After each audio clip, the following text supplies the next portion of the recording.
welcome back. Joining me now is the content creator, recipe developer, and photographer behind Enza's Quail Hollow Kitchen, Enza Whiting. Thank you so much for joining me. Thank you so much for having me, Chelsea. Of course. I'm so excited to be here. I'm so excited to have you. First, I'm going to have you tell us what you're making for us today, because we're going to jump right into it. Sure. I am going to make a pesto tortellini pasta salad. Okay. And it is going to be absolutely perfect for your next 4th of July barbecue. Beautiful. I promise. You Beautiful. can make it in 30 minutes, so it'll take no time to get this on the table. That's right. Alrighty, I'll let you start getting into it. But while you're starting to put the recipe together, I'd love to know kind of the inspiration behind you starting your blog.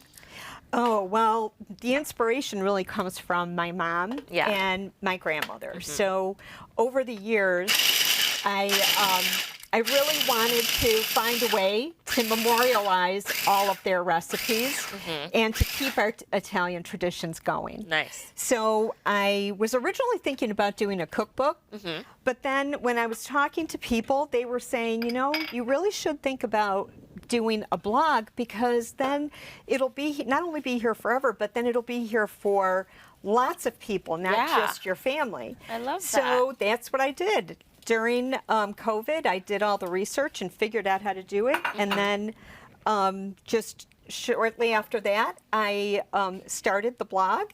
And I've been doing this full time now for about 3 years. Congratulations on that. Just tell us quickly what you put in, because you're actually making the pesto sauce right now. I am. So I started with pistachios, which is a little different from your normal pesto genovese, which is with pine nuts. But I love pistachios, so I went that route this time. Garlic, lots of garlic. Yes. Fresh basil. We've got Parmesan cheese, a little bit of lemon juice, and a little bit of pepper if you want to put some pepper in.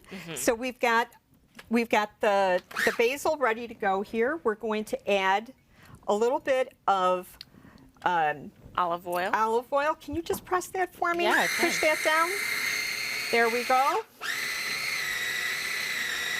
Oh, okay. So you add it in gradually. Right. You stream it in so that it emulsifies. And as soon as the olive oil is added in, it's all in, we stop, we're done. Okay. Yeah. You actually already made this for us, because I'm sure this needs a little bit more time than we have in TV land. Yes. So I have some made here.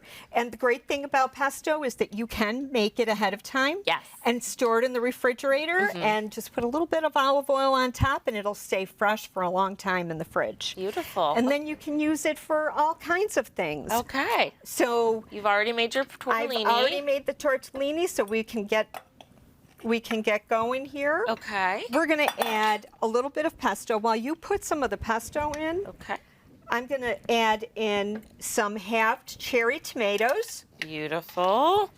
And some little mozzarella pearls. Oh, gorgeous, gorgeous. Right, fresh mozzarella. Who doesn't love that, That's right. Yeah. What other recipes or things might we find on your blog?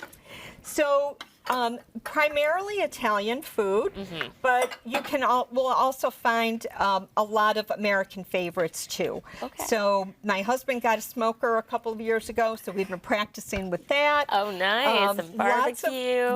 Lots of good grill food for the summer months, and of course all of the traditional Italian foods and pasta and that you would find, you know, in Italy if you were going there. So I take it you've always had a love for cooking?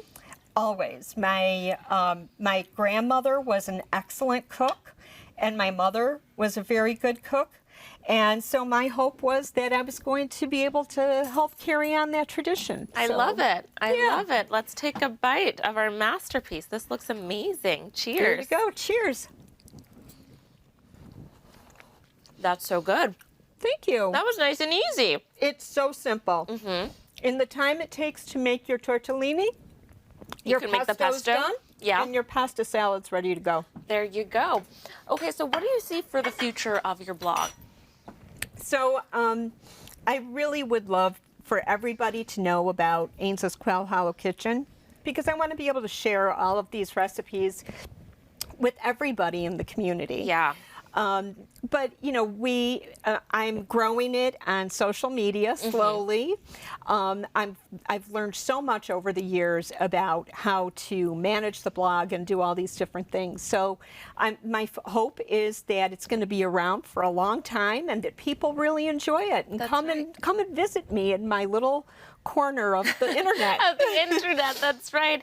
And you know, how does it feel to be able to share your family's recipes and traditions that you grew up with? I know you were born in Sicily, in Italy, but you've lived in Western New York for your whole life, essentially. But still like honoring those Italian roots and memories and traditions. Yeah, that is so important to me.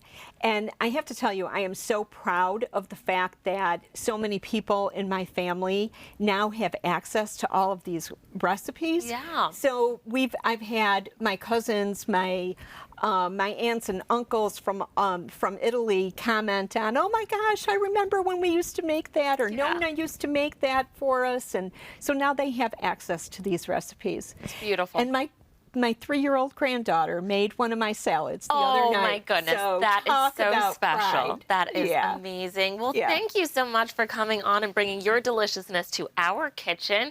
Viewers, if you want to make this recipe for yourself and find more of Enza's recipes, you can visit her website at enzasquailhollowkitchen.com or connect with her on social media at the platforms listed right there on your screen. Thanks again for coming in. Thank you so much for having me. Of course.